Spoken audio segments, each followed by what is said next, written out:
All right, good day, hi, and welcome. All right, TGIF, toes going first. Also, thank God it's Friday. 13 degrees in here, 35% humidity. Actually, not too bad. I'm okay. Uh, Power's back on, thank God. Uh, Turned on my hot water tank, plugged in my waters. Gonna let's see if I can get rid of my beard today if I can. Um, Getting that time of the year. Got some Kraken in here. Got about that much Kraken. The Kraken rum.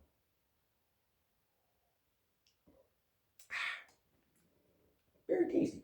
Very tasty. Kind of sweet actually. With Pepsi. Got Pepsi in there. Yeah, I guess I'll just jump into the news of the day. Yesterday, I guess because combination of busting all that ice in the driveway for my client with a pick, that kind of how I started my day. The power's flicking on and off all day yesterday, or not all day yesterday, but all like the night. So it kept like kicking on, kicking off, kicking on, kicking off.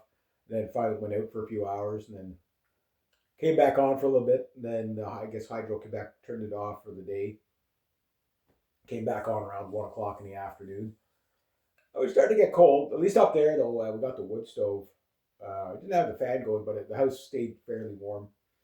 It was like 11 degrees in here, and 11 degrees is a little bit on the cool side. 13's like most people would be freezing to death right now at 13 degrees. For me, I'm just like, this is perfect. I leave the temperature here for the rest of my life. I'm fine. I tend to like it a bit colder, being Canadian and all, right? Maybe when this comes off, maybe I'll like it at 14 or 15 degrees. But yeah, it is what it is. Is what it is. Uh, yeah, so I was really tired yesterday. I don't know why. I was just really tired. Read some more of my book. Today's going to be a book reading day, but I got to do day 13. Today is the 14th day of the war. Uh, the way I'm going to do this is so today will be day 15. Tomorrow I'll do like the 2 week summary. Uh, so this is now the 13-day war instead of the 12-day war. So much for a couple of days, and Iran's going to fold because Trump. Trump has these delusions of grandeur that nobody will ever stand up to because if they understand the power of the U.S. military and stuff. And again, I'm not dismissing the power of the U.S. military, but when you bomb people's kids, uh, I don't know. Like this has always been a thing, and it's just finally for some reason now. I guess because the MAGA people voted, the majority, 80% of them voted not to do this, right? Not to have another war, no more regime change, no more new American century, Henry Kissinger stuff. Uh, no more of these endless quagmire wars, right? And the problem is that like they turned a blind eye for years at like other wars. Now the right has always been more anti-war than is given credit. They're always told they're always touted as because again even the right wing media is pretty left wing, right? So the left is always like it's always the right that are the bad guys, right? Uh, Trump is not really right wing. He's a New York liberal at the end of the day, but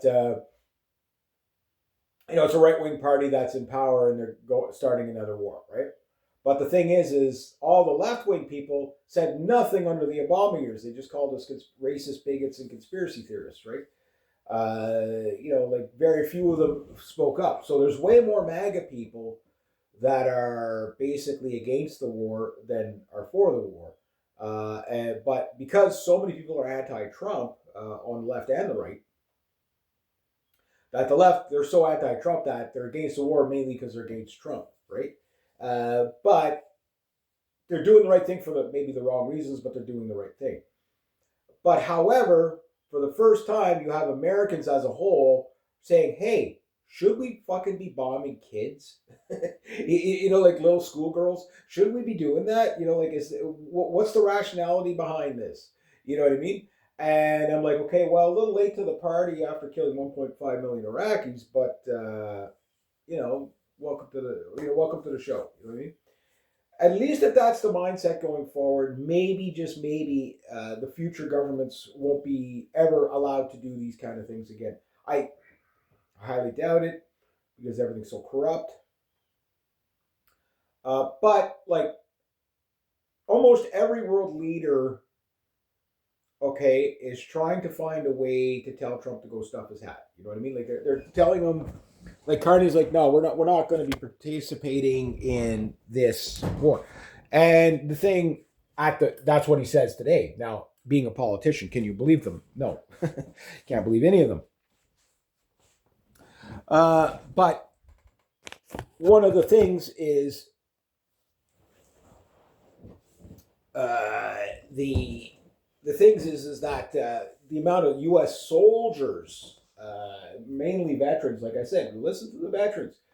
They're almost all of them are against it. There's the odd one that will be for it, right? Because well, who am I? Like it's above my pay grade. Who am I to say that this is a false war? Because the commander in chief, he's smarter than me. Like this idea that just because somebody's a leader that they're automatically superior to you and you should just listen to them blindly.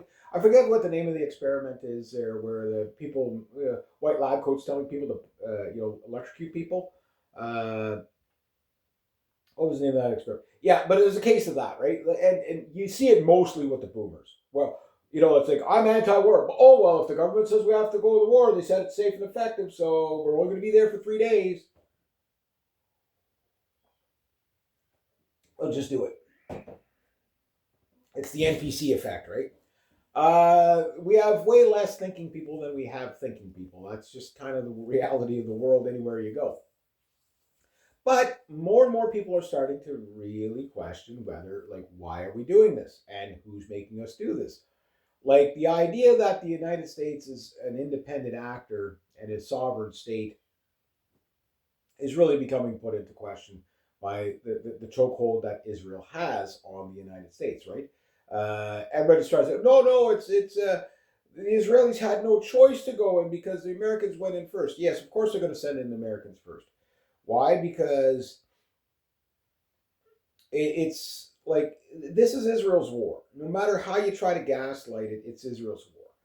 And they'll say, oh, well, because America went in first, Israel has no choice but to fight. But you're there because of Israel, okay? It's just the plan is you guys go in first and we'll follow you in. Why? Because the Israelis will sacrifice, again, they're going to fight Iran to the last American. They don't care about your war debt.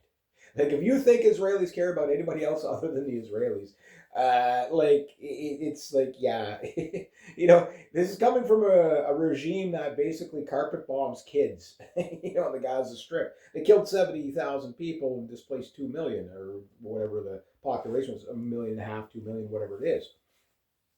And then they're going to call the Iranians genocidal, right? Again, it's the world we live in. Like, again, make it make sense, right? But that said, yeah, so this is really a quagmire on display. Trump is looking for a way out, and the Iranians are basically, whenever they say, okay, well, let's come back to the table. The Iranians, we were already at the table when you started bombing us. So, no, we're not coming back to the table. The only thing we'll accept is this term, this term. Basically, Trump is like, you need to negotiate the terms of your surrender, right? That's basically what he's saying. Well, if you're the one surrendering, you don't get to negotiate. So, this is Iran negotiating its surrender. The U.S. will leave the Middle East and all the Gulf states. Israel will get out of the West Bank and the Gaza. Basically, the Iranians are asking for the same thing the Americans are asking for, to demilitarize the Israelis, so that they and again remove the Americans from the area so that they can't be attacked by the United States and Israel again, right? Obviously, Israel's not going to go for this. The United States has no choice; they have to stay in. They have no power over their own government, Even Netanyahu was out there bragging a couple of months ago or last year about how much power he has over the U.S. government, which take with a grain of salt, but he might still be alive. Again, it's really hard to say. Yes, he came out and had a. They showed like a. He had a very generic addressing the people, right? Which was too generic. I was like, okay, well, they could have pre-recorded this and put it out.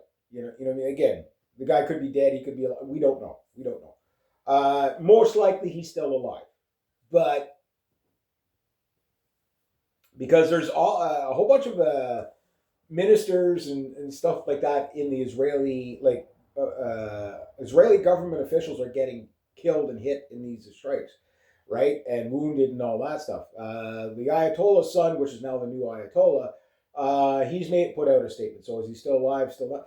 Again, gray area. Gray area. I don't know. Anybody that tells you they know 100% is bullshitting you, because there's no way to know. With that much firepower going on all sides, who knows who's dead, right?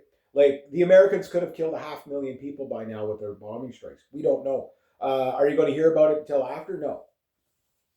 Why? Because you didn't hear about the highway of death until years after, right? Like, it's like the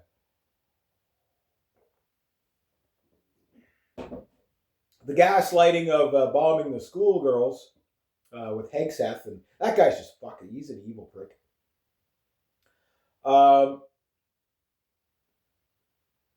He is so evil. Yeah, he's enjoying this. He's enjoying this. He doesn't care about how many Americans died, because he doesn't have to fight, right? Yes, he fought before, but that's probably what fucked him up in the head. I don't know if we should allow soldiers to become politicians. They might have an axe to grind. I mean, there's a conflict of interest there. Maybe they could serve as this or serve as that, but anything pertaining to war, no, they could be tainted, right? A lot of these, senator, former U.S. generals, they're all fucking pro-war, right? Because they want to fight the last war. They want to get even, right? Yeah, we have to come away separating the powers, right? If you're going to serve in the military, you serve in the military. You don't serve in politics. You're going to be a politician. You serve as a politician. You don't serve in the military. It's just because you can see where the crossover is. You know what I mean? Like, this idea of democracy and trusting everybody to do the right thing when they get elected is, I think, kind of like a failed plan. I think we kind of know that now. I think there's enough evidence. We'll just say, if we were going to do a deep forensic evidence dive in on this one, what we might find is that, yes, everything's fucky. Complete fucky. Yeah. Yeah. So there's that. Now there's other things I got to cover too. I want to make sure I don't forget it all. But this is the big one last night. There didn't seem to be at what point do rocket saturations just become okay? Well, there's nothing new. This should be like breaking news every night. Like, oh my God, there's like fucking biblical rocket showers coming in. I'm worried about an ice storm, but at least I don't have to worry about fucking Iranian rockets, and Hezbollah rockets whacking the shit out of me. You know what I mean? There was some guy. He was like, he was saying he was down the other day, and again, this is why I remember a girl at work, Mila. I used to call her Mila all the time. She'd get so mad, and I'd say, I go, "Hey, Mila, I went and seen a movie this weekend." She goes, "Yeah, what movie?" I said, "Resident Evil." It had Mila Jovovich in it. I pronounced her name perfectly. She said, "How come you can say her name but you can't say my same name, eh? Because you're Mila." She's pulling her hair out. But I remember she asked me one time, she said, "Reg, how come you're always in a good humor when you come into work?" She goes, you come in good humor and you leave in good humor. She goes, "I can understand coming in good humor, but leaving in good humor," she goes, "that I don't get." I said, "There's no bombs raining on my head. I got food in my stomach. The power's on. I don't live in the third world. What can I complain about? In relative to what? I've always looked at everything in life in relative to what. Yeah, my situation is shitty, Okay, in relative to what? Once you start thinking of the world like that, like being black pilled is a lot harder because it's just like, okay, if I was in Iran right now and I just lost my daughter to a fucking airstrike, uh, and then I'm going to tell you about, okay, well, I don't have enough money, or I didn't get the girl I asked out said no, or something. You know, like again, everything is a trifle of misery. I get that, but like it's like perspective. Like, what kind of hit are you really taking? You know,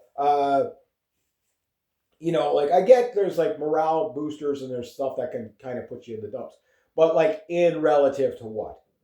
Sure, I don't have my vehicle. Okay, I've been without a vehicle for a long time, but I still got a bicycle. You know what I mean? Whatever. It's just perspective. Like it's like just if the power's on and you're breathing, like yesterday the power was out for a little bit. Okay, fine, but it wasn't due to fucking airstrikes or rocket bombardment. You know what I mean? Like, yeah, ice storms suck, but like you'll survive it. You're good.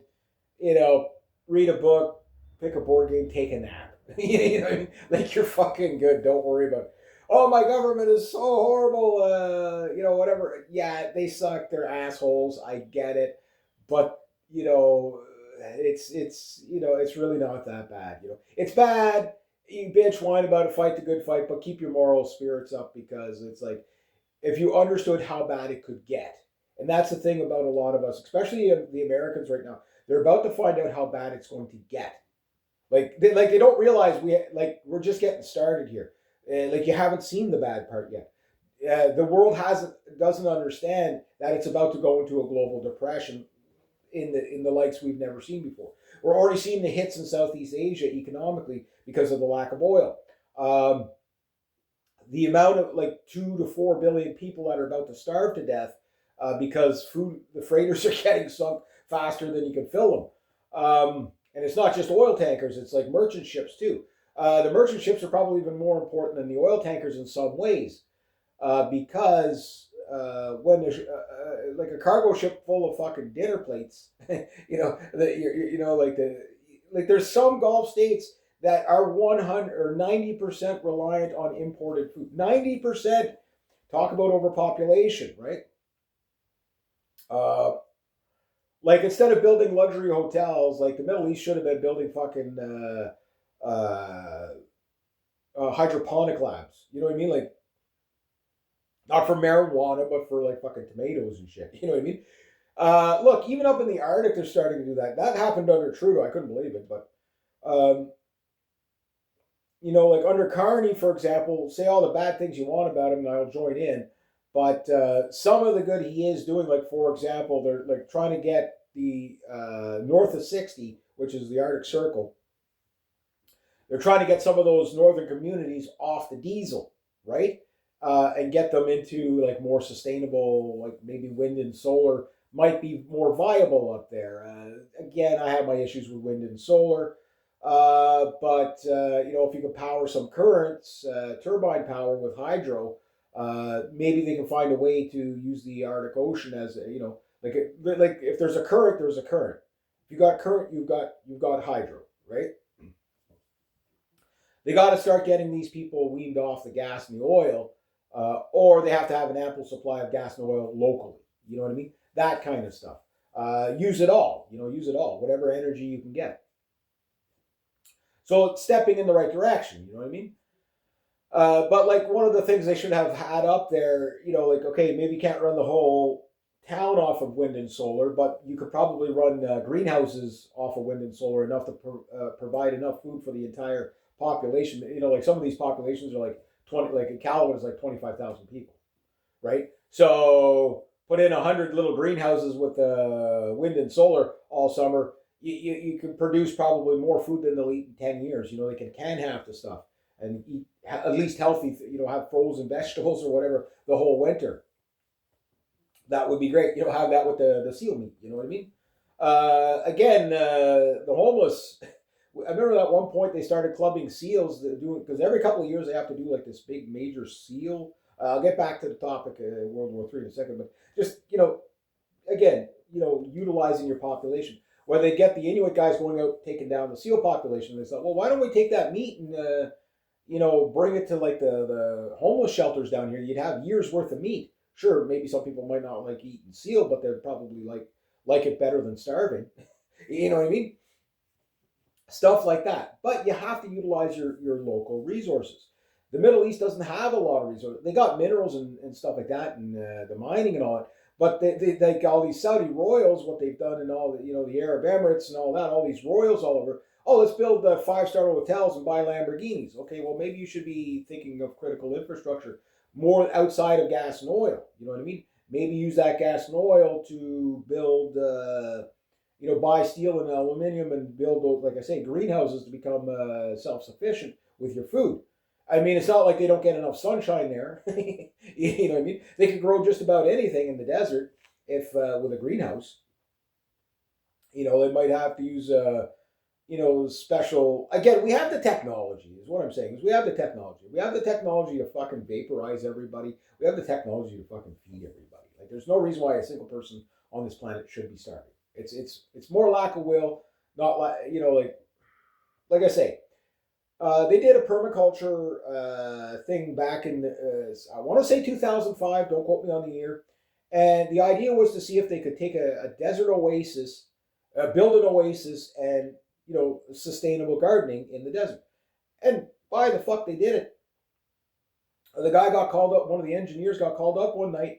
And they're like, you got to come quick. You got to come quick because there's something weird. And they had like all this straw laid down about that thick, right? To hold in the water and the moisture. They built their cauldrons. They desalinated the water from the ocean and used it to water the plants and everything like that. But because all this stuff just sitting there, right, holding, not just evaporating out into the desert air, they lifted up and there was fucking mushrooms growing in it. If you can grow mushrooms in the desert, you can grow anything in the desert. It's like, and again, that's what they should be working on. But no, we have to go to war for Israel. Anyway, big ticket item got destroyed yesterday. How exactly? Nobody's saying. There's speculation on all sides. So again, take it with a grain of salt. But a KC-135. I've been talking about these things. Went down over Iraq. And apparently there was an incident between two planes. So they don't tell you what the other plane is. They said the other plane landed safely, but there was an incident. Now they're saying the U.S. is saying, that no, it wasn't shot down. It came down because of an accident. Okay, so a 4-engine KC-135. Okay, probably didn't come down. The odds of it coming down due to engine failure is slim to none because you got 3 other engines. Unless all 3 engines, unless there was like a complete power outage on the aircraft and everything, it just like that. Possible, unlikely. I mean, there's so many redundant systems in these airplanes, right? Like it's the air standard. That's why these things take so long to build. Like if it was an airplane built in 1951, maybe it might not have that redundancy, but these things are a lot newer than that, and they've been upgraded 5,000 times. You know what I mean? So yeah, losing a KC-135 is the ability to refuel 4 or 6 airplanes at a time, or at least 2 at a time minimum. Different tankers do different things, but at least 2 airplanes at a time, right?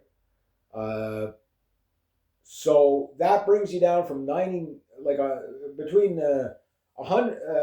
It was something like 99 and 109 air tankers is what the Americans have, and they're not all KC-135s. Probably the backbone. There's a 2-engine version. There's the 4-engine versions. There's a few, right? But that's the big one. That's the one that refills the bombers and stuff like that. So my hunch, maybe there was a bomb or something, maybe smacked into the wing or whatever, damaged the airplane, but was still able to fly back, but fucked up the other airplane and crashed. That's a possibility. We don't know. I don't think they know yet. But I can tell you the 6-man crew of the KC-135 is probably dead. Unless again, you can bail out of these airplanes sometimes, but most of the times you can't.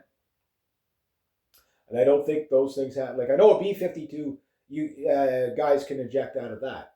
Like they literally have ejection seats above their workstations, right? I don't know if they all do, but there's like an 8-12 man crew on one of those, I think. I don't know what it is now because, again, with upgrades and stuff like that, more automated stuff. I mean, they used to have a tail gunner in the B-52, right? Anyway, bottom line is that the Iraqis are saying, no, no, no, we shot it down. This is the missile that we used. So it was Iraqi rebel groups. So is that possible too? Possible. But rebel groups, they're known to bullshit about taking, like the ISIS guys. They're always taking credit for anything that takes on in the world, just whether it's them or not, because it's the the psychology of fear, like, oh, we're everywhere all the time, so we'll just take claim for it even if we didn't do it, just so they think we're more powerful than what we actually are. That's a possibility. Move this around a bit. So KC-135, that's 3 air tankers down. 2 KC-135s and a KC-146 in the past couple of days. At that rate, in 100 days, you'll lose like possibly a third of air tankers around the world. If you add up every military in the world, there's probably less than 400 air-to-air refueling aircraft in the world, and you have to factor in that the IL-76s and the IL-78s. The Russians aren't going to be sharing those, right? They're not going to share them. This is why the Russians build long-range aircraft like Su-27 lines, Su-33, Su-30, Su-34, Su-35. There was an Su-32 as an experimental. Su-37 was experimental. But the big ones are Su-35, Su-30, Su-34, right? Su-27. Right? Those aircraft have like internal ranges of at least 1,600 miles and some. With drop tanks, a 600-gallon drop tank. The Su-27 had like a 2,700-mile range. There's not ferry range. This is like one drop tank and a loadout. Su-34, I think, is about the same, maybe more. I know an Su-34 in ferry mode with like 3 drop tanks, so like a 7,000-mile range or 4,000-mile range. It's ridiculous. Yeah, it's ridiculous. Okay.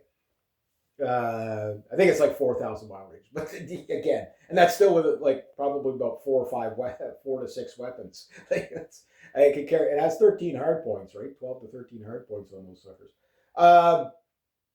Like I've always looked at Russian aircraft, the airframes and the engine stuff more suitable for Canada than just about anything because it all works in the Arctic, right?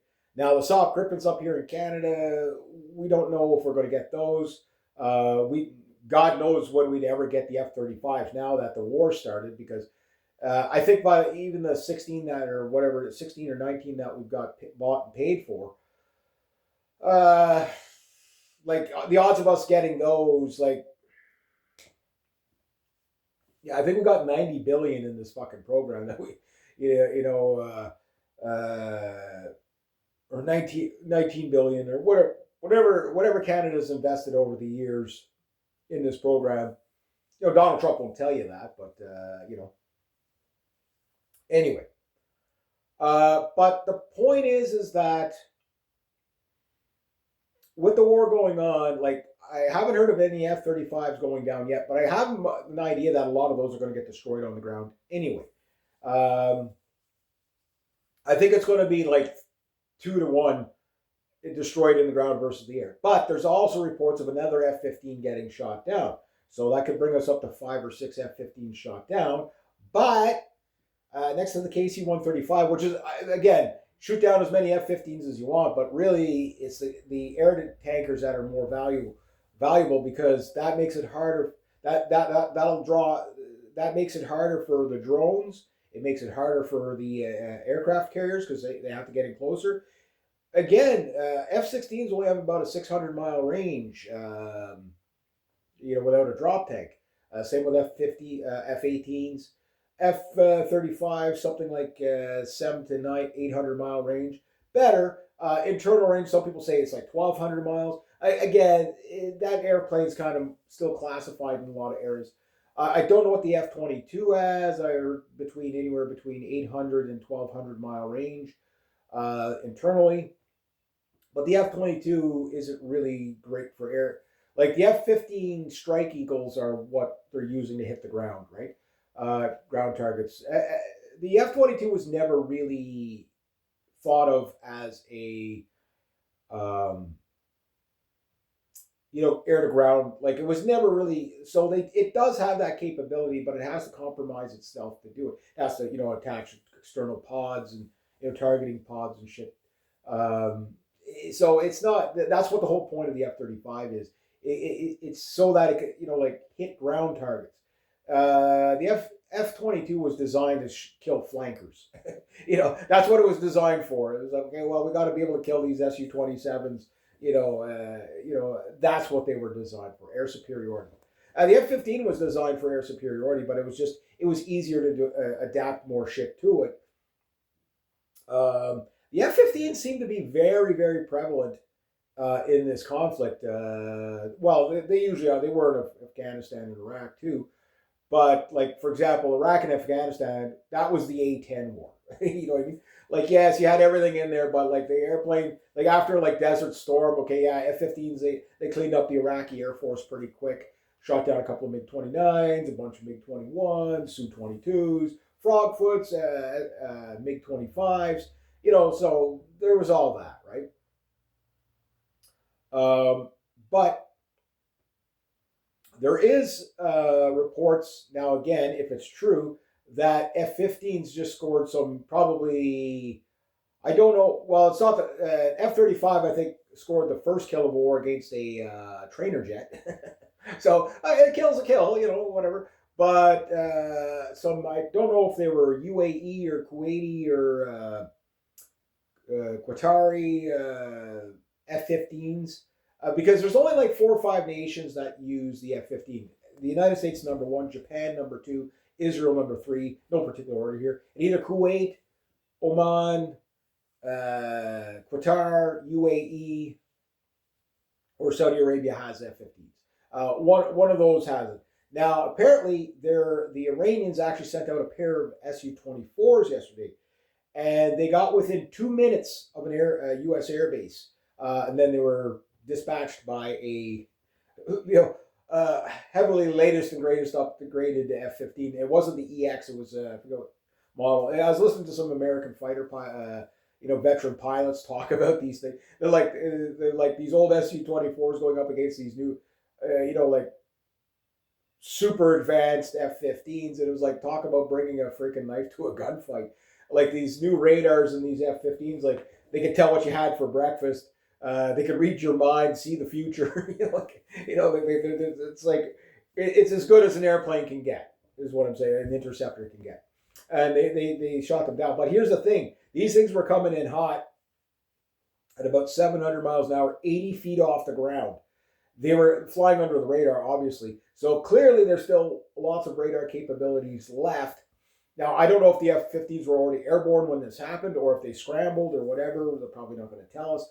But it does look like they shot down the 2 Su-24s, which is impressive and impressive. It's not so much impressive that the F-15 shot down Su-24s because a fighter bomber is not going to have a chance against an all-out fighter interceptor. You know what I mean? But the fact that if they scrambled and they got these things, 2 minutes out, that's pretty impressive reaction time, right, for the F-15, the Eagle pilots, or Eagle drivers as they call them. But that said, the fact that these Su-24s got 2 minutes away from an airbase, and if they would have done a strafing run on that airbase, even if they would have lost the 2 Su-24s, the losses would have been, they probably would have cluster bombed the 2 bases. And if that would have happened, that would have been like a humiliating defeat for the Americans for sure. That would have been catastrophic. That would have killed a lot of people. So impressive that the Iranians got that close with such old aircraft. Whether those aircraft were upgraded or not, we don't know. I mean, there was like 6,500 Su-24s built by Russia, and they sold a lot of them off. But the Iranians, I think they only had like 24 or 30 of them. They tend to have like batches of 30. Like the Iranians have like all fighters and everything in, not including helicopters, probably about 300 aircraft. Like so about 30 MiG 29s. I don't know how many Su 30s they were able, the Su 35s they were able to get. MiG 29s, about 30 of those, or 28 left. F4 Phantoms, they had about 30 of those. I think they've lost one already. The F-14s, they had about 30 of those. Those things are pretty much like they don't fly those anymore. They can't get parts for them, right? And not only that, those airplanes, like F-14s, everybody loves the F-14 because of Top Gun and stuff like that. The second Top Gun movie was entertaining. Like it's not realistic, but it's entertaining. Yeah, everybody loves the F-14, but yeah, you wouldn't want an F-14 in the like it depends on how you used it. Like they tried to adapt before they got rid of the F-14s. There was about 500 of them built, and at one point the Americans were down to like 130 of them. About the same time they were doing the Strike Eagle thing, they were trying to adapt the F-14 for ground flying, but it was a 50,000-pound airplane that's meant to be traveling really fast, doesn't do well down low, even with the wings extended. They kept stalling out at low altitude and crashing. That was a big problem. So they just couldn't, they just weren't responsive enough airplane to be down low. And then again, when you had the A-10 that could carry way more than the F-14, handles perfectly down low, way more firepower, safer to fly. They just ended up scrapping the F-14s. Like F-14, F-15, F-22 is their best fighters, and then F-35, right? The F-35, okay, maybe the best all-around fighter that the Americans have ever had, but in a lot of ways, I think the Super Hornet's even better than the F-35. They're about the same maintenance. I didn't know that the engines in the Super Hornet's the same thing that's in the Gripen, the Saab Gripen. So the thing about the Saab Gripen is, it looks like Rolls-Royce is working on an engine for them, but it has to function in the Arctic, right? Because Sweden and Canada, Norway, Denmark, everybody that's using Gripens, Finland, I think they're getting Gripens as well. It's a good engine. The problem is the United States can block parts and sales of the Gripen to other countries, so the Swedes don't have complete autonomy over their, one of their big exports. You know what I mean? Like that's if the Americans say no, you can't sell aircraft to Canada, Sweden loses money, right? So they want an engine that they can have more reliability, increased fuel efficiency, increased range, all that stuff. And this new Rolls-Royce engine might do that. So like there's words that we might go from 80 soft Gripens up to 120, which I'd rather have 120 soft Gripens than 80 or 65 F-35s. It's a much smarter thing. So that said, the Super Hornet, like those things, they only made like about 50 of them, and out of the 50, I think only made 10 or 15 of them are the Growler electronic warfare ones, which were kind of the replacement for the A6 Prowler and Intruder, right? And the F-35 is reported to be able to do what the A6 Prowler and Intruder pretty much could do with the radar jamming and stuff like that. So, I don't know. I think the A6 Prowler is probably... I have a hunch this thing's going to make a debut within a month. Why? Because they're going to find out that, again, if the losses are correct, okay, yeah, so 3 F-15s shot down by air defense, by a Kuwaiti pilot, which, again, 2 more kills, he's an ace. He might be the first ace of the war. You don't know. I mean, maybe he was a sympathizer for Iran. You don't know. Maybe he was just gung-ho. You don't know. I mean, you don't know what the level of training these guys get. Some of them get pretty good training. Some of them, not so much. I mean, the reason why the MiG-29 has such a bad reputation in combat is because the guys that, they get like 30 hours of flying a year on these things, and they expect them to go up and fucking do some dogfights? I don't think so. Um, those airplanes weren't designed. They were designed to protect the air bases as a short range interceptor. That's what they were designed for. Not a They turned them into a multi-rolled aircraft, and the ultimate pinnacle of it is what's called the MiG 35. But anyway, I digress. Um, so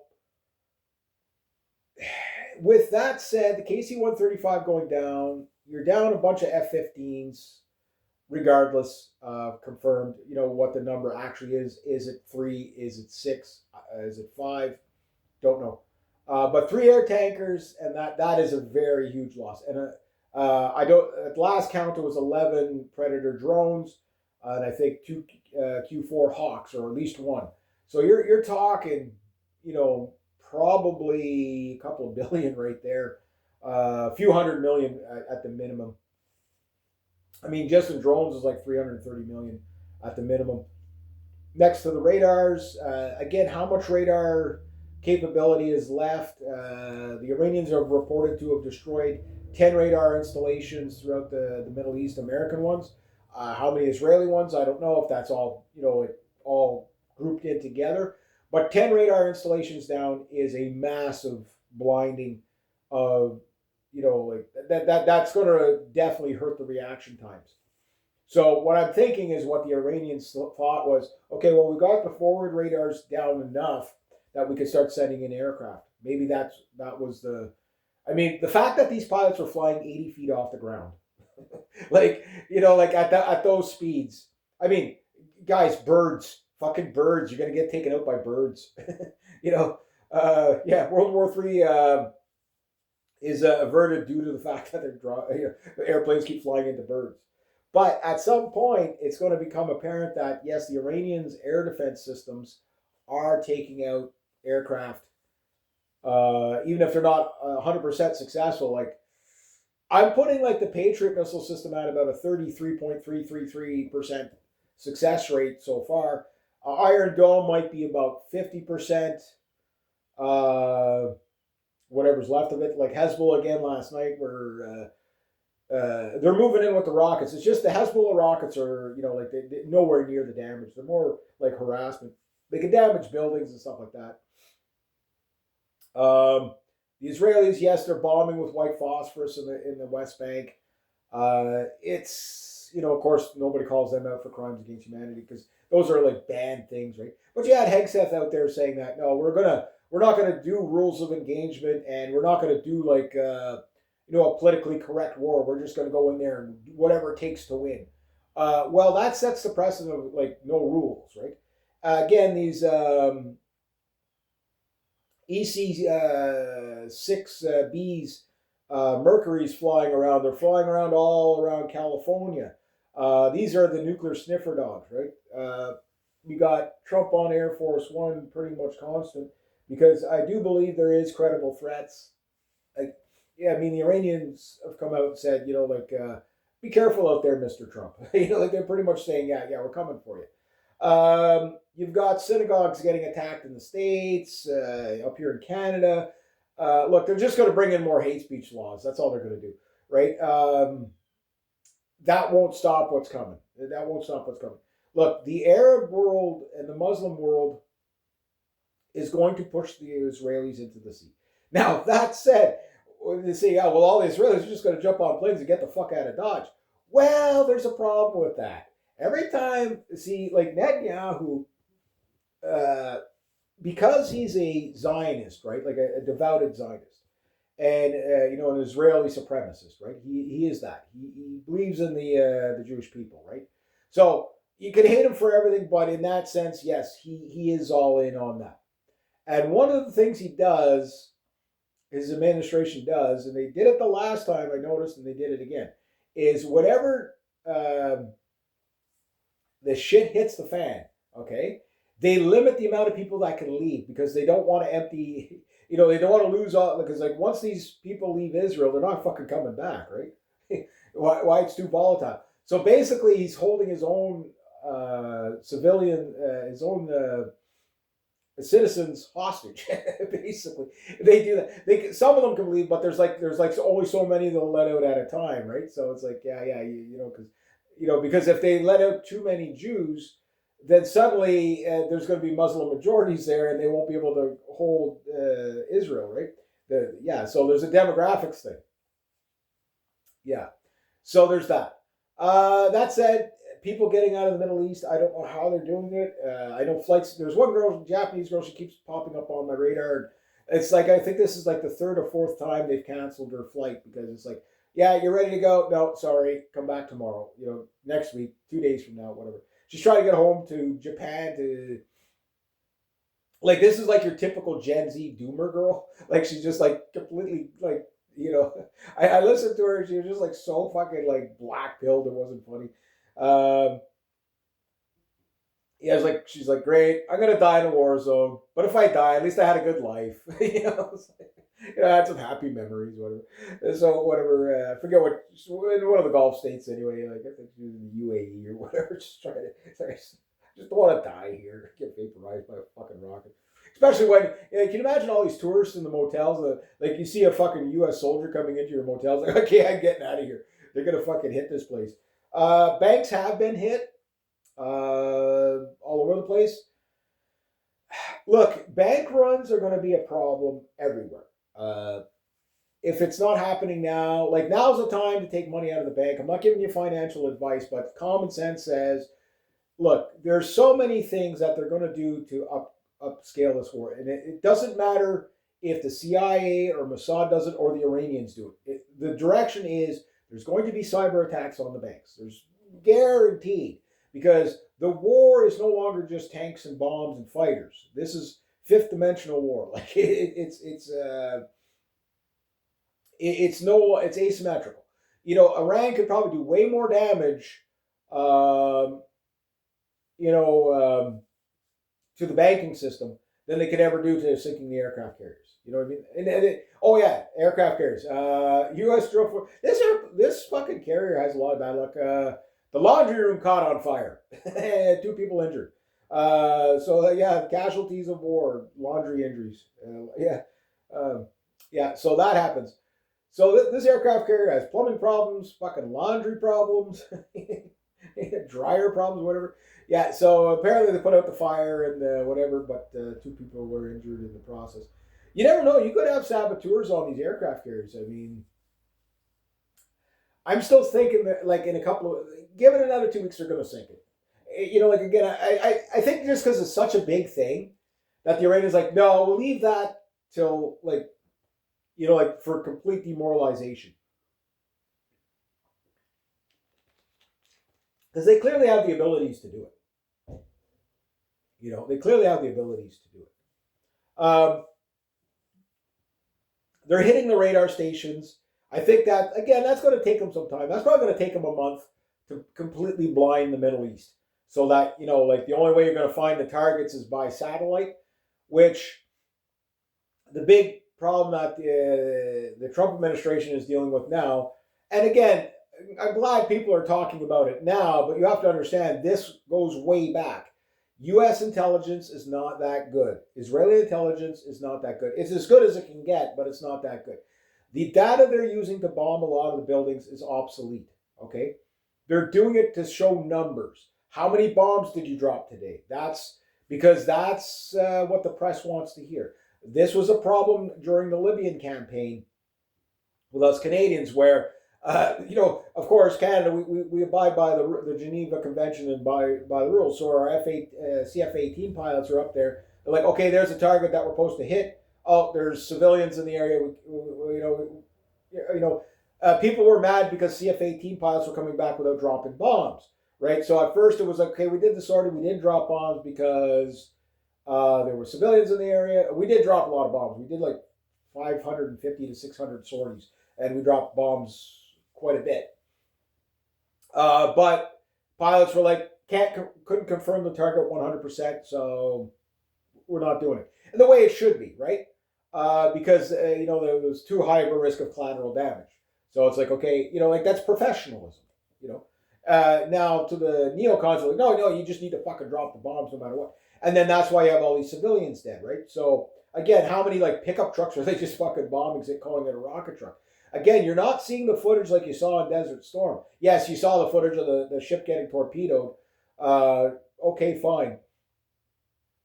Whatever. Now, how much of a win was that? I don't know, because there was reports that the frigate was unarmed, so it's not very good. It was doing drills or something like that, so it was unarmed, I guess, after the drills. Who knows where it was going next? But oh yeah, we took out 50. Iranian warships. Big win, big win. All sitting at the dock.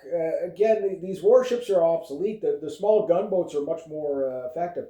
Now, according to Professor Morandi, he's saying that no, Iran hasn't mined the Strait of Hormuz yet. The reports are that they are. There's footage of people dropping, looks like they're dropping mines in the Strait of Hormuz. So again, take it with a grain of salt. Is he right, is he wrong? He's saying no. What they're using to sink the tankers is drone boats. So they don't need these big fucking Navy frigates and stuff like that. Don't kid yourself. That's a huge loss. So use a Navy frigate, it's a loss. But again, in a cruise missile drone war, rocket war, these things might be obsolete. Again, the carrier, like the U.S. warships are way out where they're less effective. Right? When they do their strikes, they come in for a bit. But you have to understand, it takes hours to bring these warships within a certain range. So from like 250 miles out off the shore, your F-18 and your Hornet or Growler is going to still have to probably, or F-35 is still probably going to have to, meet up with a tanker. Like the Israelis, they've been flying their F-35s with drop tanks instead of using tankers, right? So, but that compromises the stealth a bit, right? Even if they got stealthier drop tanks. Now, the thing is that also compromises your payload, right? Why? Because it's just, even if you can fit the weapons into the bomb bay, it doesn't really matter if you can't carry it. You know what I mean? So there's that, but we'll see. I don't know. There's reports that some ships have hit mines. There's another thing going on called like basically ghosting. Basically, they did this before in the 12-day war, but basically they'll send like tankers and stuff, like intercept the GPS coordinates. So basically, these tankers are blind; they don't know where they are. So you're seeing like traffic in the Gulf of the Persian Gulf around the Strait of Hormuz, and into the Arabian Sea. But the problem is those ships aren't there; they're ghost ships, right? It's an electronic warfare thing. The A6 intruder used to do this, and the same with the Prowler, is to overwhelm radar systems and air defense systems. What they do, rather than try to just jam the radar, what they do is they put out these signals, phantom signals of a jet over here, a jet over there, it's over here. It'd be like 30 or 40 of them. So the air defense system would be trying to find all these scrambling signals of looking for stuff that in the sky that's not even there. You know what I mean? How it works exactly. That radar works exactly. And again, that's like 1960s technology. It works to a degree, but once they can decipher, the fake signal from your signal, you're fucked. The air defense system will get you. Well, they do the same thing with these tankers, right? Now the thing is Morandi was also saying too, like all these little speedboats. Yes, a few of them have been hit by like Hellfire missiles. So that must be drones. I doubt it would be Apache gunship helicopters, but you never know. That would probably be the most effective thing you could send after these little boats. However, these helicopters flying over the strait with no air cover, even with air cover, the air defense systems in anti-aircraft, you have to understand where the ships cross out of the Strait of Hormuz. The Strait of Hormuz is about 35 miles wide, and at where these ships can actually cross is only about 2 miles wide. There's so the strait is really narrowed down. So they wouldn't have to put in many. And again, they could deploy these sea mines with those little Goddard submarines or whatever. Which those things haven't made their debut yet. They're waiting, I think, patiently for carrier groups. So Like, are the French going to send their carrier group into the Strait of Hormuz? I don't think so. They're basically the same thing with the British. Are they going to send, like, nobody's sending carriers in there? Like, I mean, the Iranian military is like, yeah, yeah, please do, yeah, yeah, no, we'll be happy to greet you there. Like, I bet you Trump gave the order though, and then you probably had like, the captain of the Gerald Ford going, "Are you fucking sniffing glue? You get us all killed. We're not doing that. There's no way we could, this guaranteed safety thing." Again, spoken like a true politician. I promise. Again, Trump is a chronic, a chronic liar. Like, he just like so many politicians end up like this, where they can't tell the truth to save their lives at all. Carney does it all the time too. Just the thing with Carney is like where he's lying isn't as significant as where Trump is lying, right? It's not better. It's just it hasn't rallied the populace yet.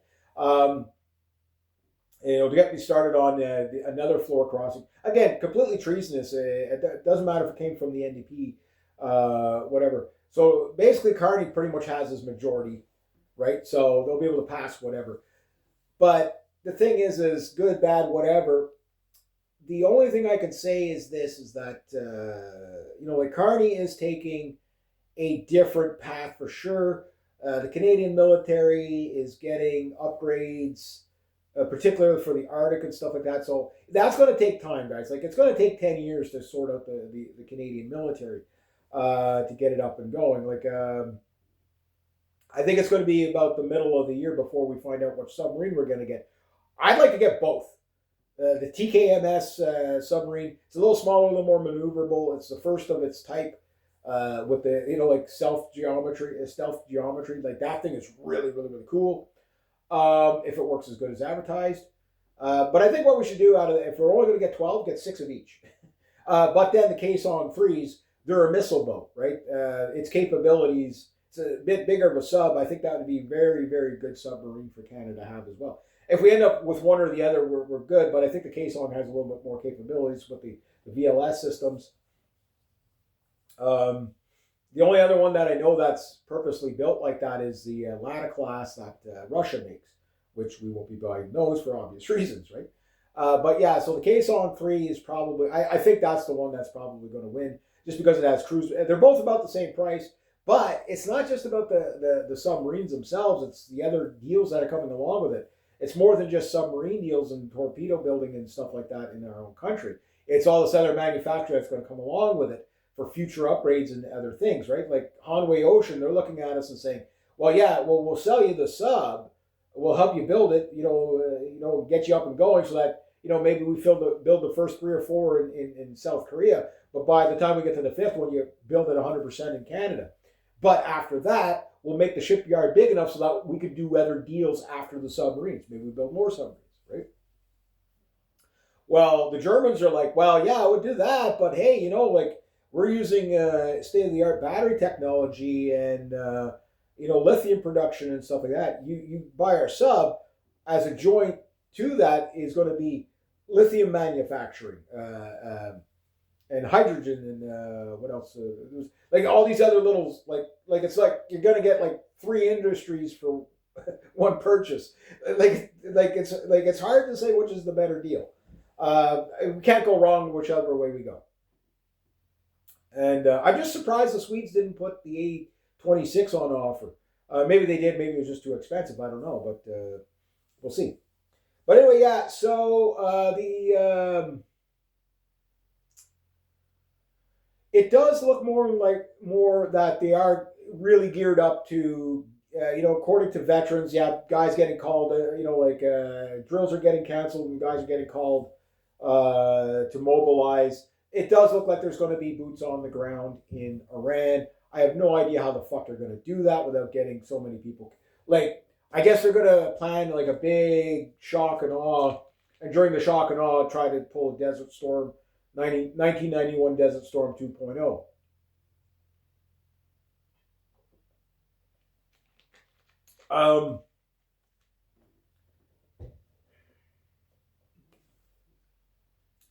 They might be successful at landing troops in Iran, behind enemy lines or whatever. How are you going to support these guys? Impossible. Even if you take a beachheading and try to weave your way in there, again, your M16s are going to be going up against FAL rifles and G36 rifles with 308s in them. Okay?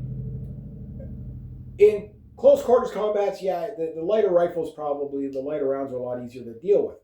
But in open fucking country, with guys up on the fucking cliff, I mean, they have artillery too. Like, we don't know what their ground artillery is going to be like. Maybe they have 5,000 artillery guns. I don't know. Maybe they have 20. Who knows? I don't know how much mobile artillery they actually have. Mobile artillery will be the death of so many soldiers. Air superiority has not been like the Americans. Yes, they are doing a lot of strikes. The Israelis have done something like 5,000 targets that they've hit. Most of it is like, again, buildings and again, there's not a lot. How many decoys? Probably half of that is decoys. They're hitting targets a second time, a third time.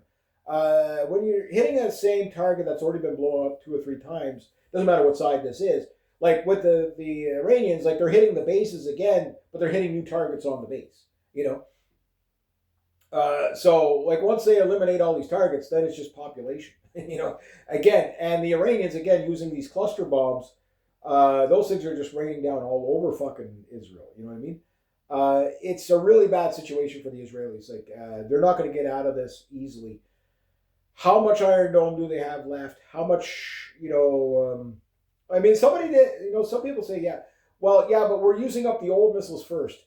You got to understand that, okay, yes, you might be using up the old missiles first, but you might not have that many new missiles. Again, just what they fired in the THAAD system, that's going to take 8 to 10 years to replenish those missiles. And, those probably weren't the old missiles first. You know what I mean? Maybe they were, maybe not. Like the first batch was probably the brand new stuff, and then the reloads are probably the older stuff. But we don't know, right? But there's also the possibility that it's because that's what you have left. You know what I mean? But it also shows too, like the older stuff is still, still does the job well enough for most parts. It's just you have to understand the job it's got to do is next to impossible. Shooting bullets at bullets is like very, very, very, almost impossible, right? The other thing is that, again, if the speedboats are coming out of caves, which, coastal caves and stuff like that, which I wouldn't doubt that that's a case. They did that in World War II with the U-boats. There was all these U-boat coastal, like the Atlantic Wall, as they called it. All these coastal installations. But yeah, U-boats used to come out of these caves. It's that the Russians have that up in the Arctic and stuff like that. The Baltic Fleet has it. The Northern Fleet has it. They have all these things out there to hide, and we could be talking hundreds and hundreds and hundreds of these drone boats. These drone boats are almost impossible to stop. Look, the Russian Navy stays away from Sevastopol now because they've been hit by these even big powerful warships like that. And people say, oh, it's just because it's obsolete Russian technology. Those Russian warships are as good as the American ones. They might be a little bit dated, but not by much. A U.S. warship, again, like an F-22 against an SU-35, is not that much of a difference. It really isn't. I know everybody, they always attribute, the whiz-bang technology. Like sometimes low tech works no matter what is still just as good, right? So sometimes the advantages are really noticeable.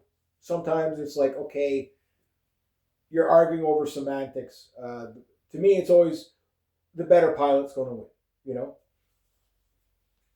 So, yeah, we're going to find out you know, how long this thing's going to go for at the end of it, right? So this could go on for months, and the longer it goes on, the worse it's going to be, right? Like Trump already knows he's going to lose the midterms. The Iranians are saying, yeah, we could fight well past the midterms. So once they lose the midterm, well, it doesn't really matter because again, Trump is, he's basically done more human rights violations in the entirety of, like the fucking Iraq and Afghanistan wars.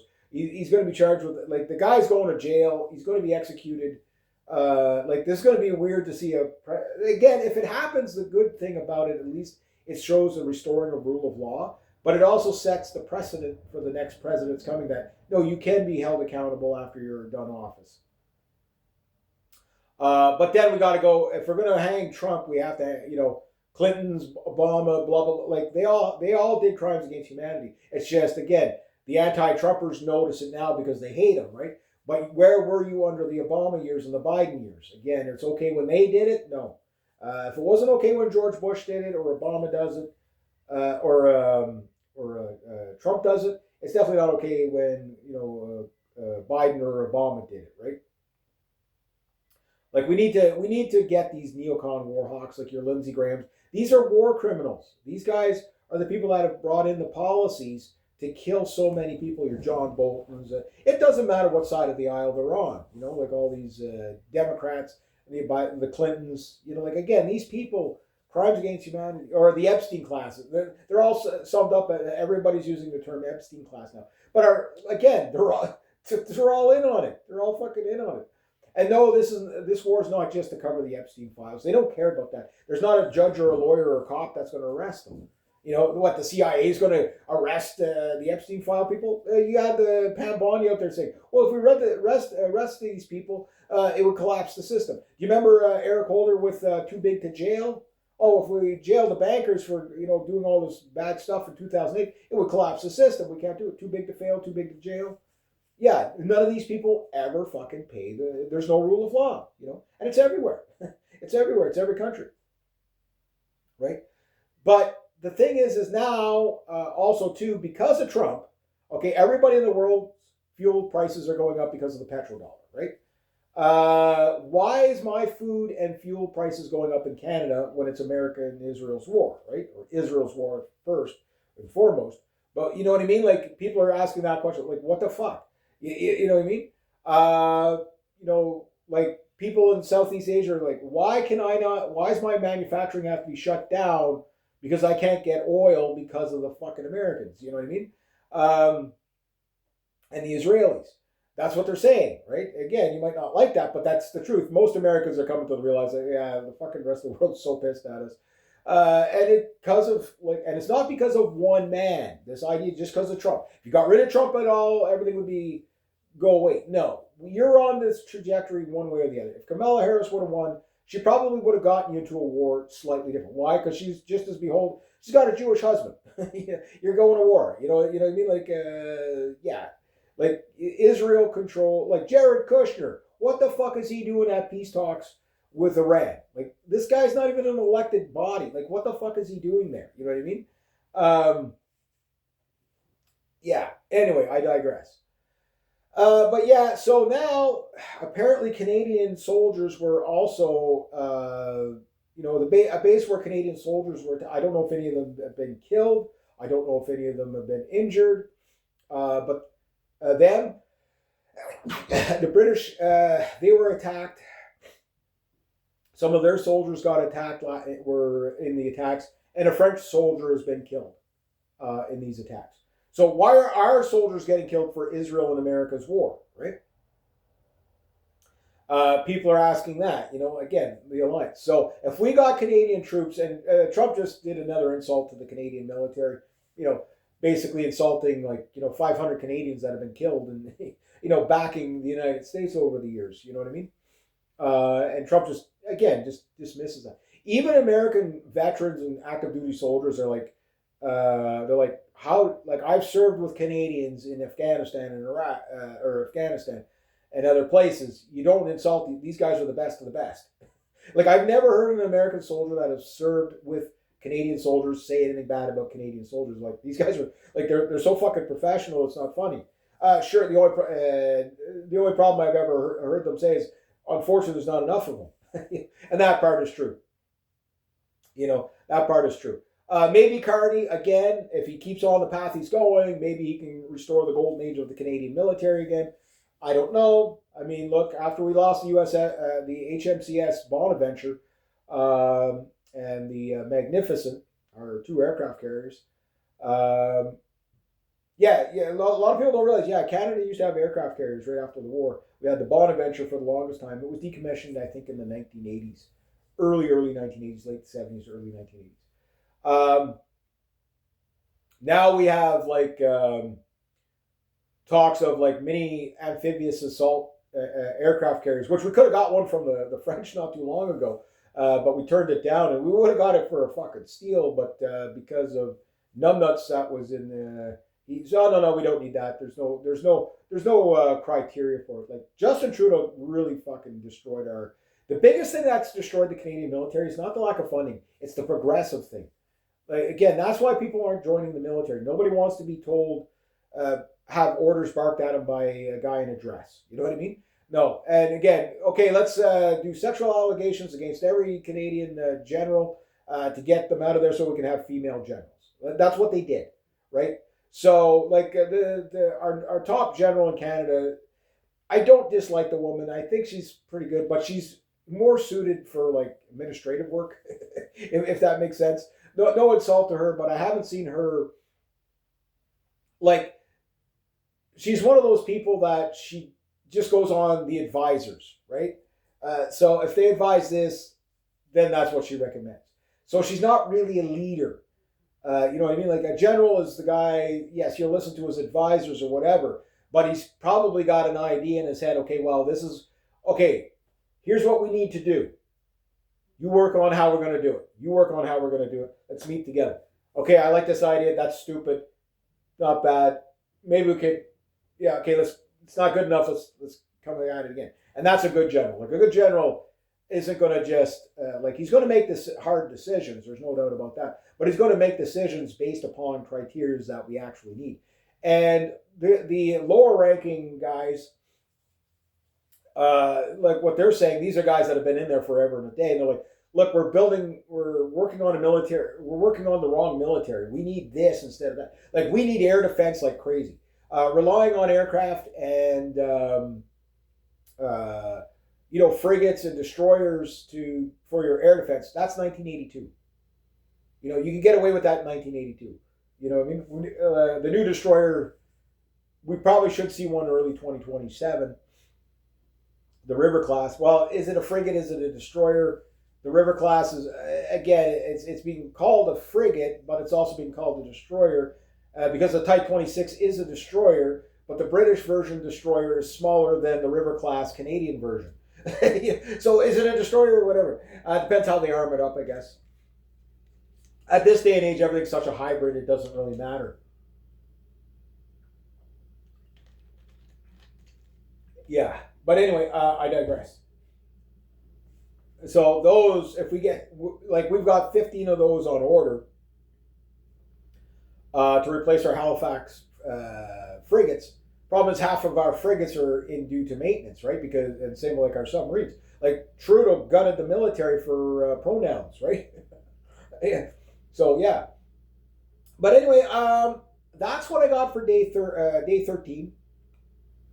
We are now on day 14. We'll see what kind of crazy stuff. I'm sure there's stuff I'm forgetting, whatever. Again, take everything you hear, even the stuff I'm telling you, take it with a grain of salt, because, look, there's so much problem. Every night, it's like the carrier's been hit. A carrier's been hit, okay? You've got all these AI slop things out there. Some of them are accurate. Some of them is just, it's just regurgitation. Almost anything coming from the Indian news sources are just sensationalized. They're as bad as Fox News. We'll just say that. Fox News, we're winning. We're sticking it to the Iranians. The Iranians, they're in trouble now. They're scared now. And yet, they're running out of rockets. And it's like, okay, yeah, the second you say that, 2 hours later, it's like the largest rocket barrage in recorded history. And this has happened 5 times. I believe we're on rocket barrage 37 as of last night. Attention passengers. It's 15 minutes to your daily scheduled rocket barraging. Yeah. Ass kicking for the day. It's crazy. It's crazy. Um, but the Su-34 or Su-24 development was interesting that the Iranians would try something like that. Look, I agree with the Canadian prepper on this one. Like anything of any value is sitting in a tunnel somewhere. And look, there was an explosion a couple of nights ago. Some of the Iranians thought that the Americans actually dropped a nuke on them. It was probably a Moab. The only thing that's going to drop the Moabs are stealth. We know they're stealth bombers in the area. Are they getting directly over Tehran? Look, the Iranians have several cities with over 1 million people in it. I think Tehran, I've heard, is like between 10 and 18 million people. That's a lot of people in one area. So if they do, with all these nuke sniffers out there, flying around California with all these, again, watch for it. Like I'm telling you, I've been telling you this since 2015. We are at the beginnings of the 10th Crusade and the 110th expulsion of the Jews. You can hate me for saying that, but this is what if you connect the dots and you look at what's happening, hatred for Jews right now around the world has never been this high. You know what I mean? And it's because of what they're doing. You know what I mean? You genocide people in Palestine, especially with all the irony is that all these people in the West, basically it's all this Jewish curriculum that, of social justice stuff from the Frankfurt School and all that came to brainwash like all the white kids and all that to hate themselves and hate colonialism and patriarchy and all that. Social justice, this, and oppressed minorities and victim oppressor mentality. And suddenly, bang, it's like you got all these Jews in Israel. Oh, no, we're not white. We're not white. It backfired on them. So you see all these Jewish professors being surrounded by their students being called racist and bigot and Nazi. This is fucking hilarious. Because it's like, well, you reap what you sow. If you kick a dog enough, you make it cross, it'll eventually bite you, So they tried to destroy the Goy, but they're going to be destroyed by their own machinations. And again, you can say, well, it's not all of them. I know it's not all of them. It doesn't have to be. It's the one bad apple theory. One bad apple spoils the whole bunch.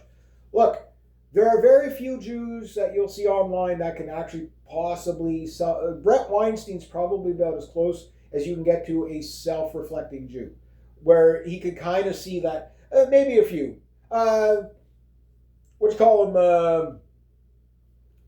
him? Jimmy Dore. Jimmy Dore is an anomaly, okay? Yes, he's a left-wing guy. I didn't really like Jimmy Dore when he was on Young Turks at all. I couldn't stand the man whatsoever. But at least he argues from a point of view of, intellectual honesty, even if I disagree with him on, say, probably 50% of things. But at least he's morally correct on calling out Israel and stuff like that. I haven't watched him in a while. But at least he can do it. Judge Napolitano, again, another Italian Jew, right? He's right that Israel, he's right about the anti-Zionist regime, right? Fine. Okay, yeah, these guys are anomalies. The rest of them, it's like, oy vey, it's anti-Semitism, it's everything's a trope, they're just attacking us. Why do they keep attacking us for no reason? And it's like, okay, you do know you just preemptively struck a country that's kicking your ass now, right? Like this idea, Iranian aggression, no, it's retaliation. You killed their Ayatollah, you murdered their children, and God knows how many other civilians. Everybody knows about the schoolgirls that got hit, but how many other kids have been killed in this conflict with U.S. and Israeli bombs, which are all basically U.S. bombs? Why? Because the Americans have a death and debt-based economy. You take their petrodollar and their central banking, Rothschild central banking, or we drop democracy JDAMs on you. Again, Max Kaiser, he called that in 2010. Boy, was he ever fucking right. I haven't heard from this guy in forever and a day. I know he's hiding out in a Bitcoin haven in Central America somewhere. South America somewhere. Well, fine, whatever. But the guy was right. Look, we ain't seen nothing yet. Economically, we ain't seen nothing yet. The delay effect is like this is a very fast delay effect. Usually it takes months before you feel the pain, but we're feeling the pain at the pumps already. You're already seeing like 30, 40 cent increases in fuel. We're at like $1.80 a liter already here. It's going to go way over $2 a gallon, or $2 a liter. That $2 a liter is approximately $9 a gallon.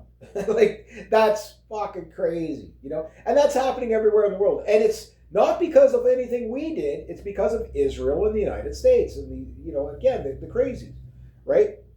Ronald Reagan used to call them the lunatics in the basement. And after Ronald Reagan, they all got let out, right? And these are the guys running the show now. So, yeah, it's pure evil, pure evil. But that said, look, keep your head on a swivel anywhere you go. I get it if you're a Jewish person watching this, you automatically hate me because it's like, oh my God, my parents were right. They're just all anti-Semitic. Look, if you can't see why people are mad at Israel and Jews for the stuff they've done, they've never been held to account. Okay, you brought in all this progressivism, open border stuff, and again, all the anti-white stuff, all the crazy radical leftist stuff. You're heavily implemented in the Epstein stuff, the Pizzagate stuff, the Hollywood Me Too stuff. Again, and it goes and it goes. And it's just like, okay, who runs the porn industry? It's the Jews. Who runs the banking? It's the Jews. Who runs Hollywood? It's the Jews, right? And there's just no way around that, okay? All the school curriculum in Canada, like, for example, all like the whole, British giving the natives the smallpox to the natives, right? There was no real proof of that. That came from a Jewish scholar who just sort of made it up. The residential school genocide in Canada, right? We haven't exhumed a single body, but you can't even mention that because people are so triggered. How dare you? How dare you, right? And that came from a very Zionist, probably Jewish or partially Jewish guy.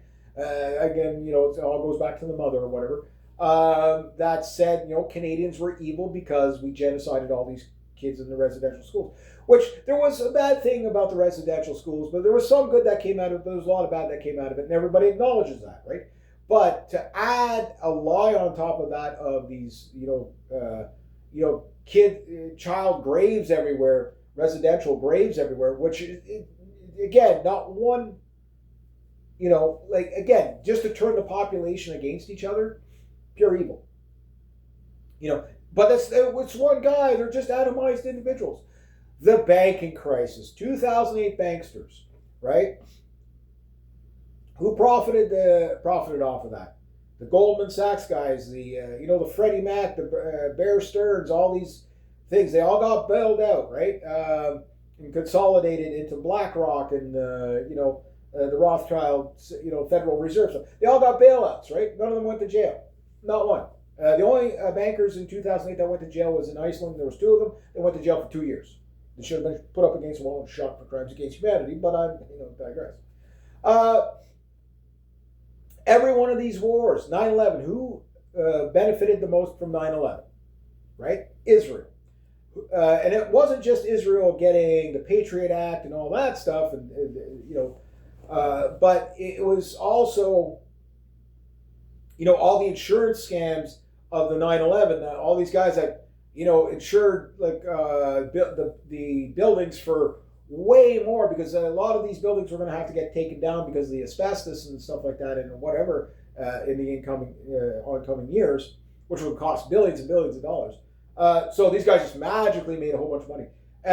All the Jewish people that got the heads up the day of 9/11 not to go to work, thousands of them. The dancing Israelis, again, people, they don't want to believe it when they see it. But it's pretty much looking like this was a Mossad. How did the Mossad know to send Mossad agents to witness? Again, you have openly admitted, all this stuff is openly admitted, right? And it always goes back to Jewish people. Whether they're on the radical left or the neocon right, it doesn't really matter. It's people are noticing. They don't know what they're noticing right away, but every time they look at a bad policy, the policymakers are always a Stein or Berg almost every time, like 90% of the time. You say, yeah, but what about all the non-Jews that are going along with it? Yeah, call them out too. Those are usually the radical Zionist evangelicals, which are not Christians. They think they're Christians, but they're not Christians. There's nothing Christian about them. They're just death cult. You know what I mean? Yeah, call them out too. Call them out too. You know, they need to burn in hell the same way the Zionists. All Zionists need to burn in hell. They're they're evil. The ADL. If you're anti-Zionist, you're an anti-Semite. Yeah, but the Zionists are trying to destroy everybody. You know what I mean? Like they're literally trying to destroy everybody. Look. They're not even. Israel's not even through the. They're barely getting the war with Iran started, and they're already talking about attacking Turkey. Well, after we're done with Iran, we're going to have to go to Turkey. Like again, how could every country that General Wesley Clark came out on public TV and said, we're going to take out 7 countries in 5 years, which took a lot longer, and the last one on the list was Iran. They took out Syria, Iraq, Afghanistan, Somalia, all these other countries, right?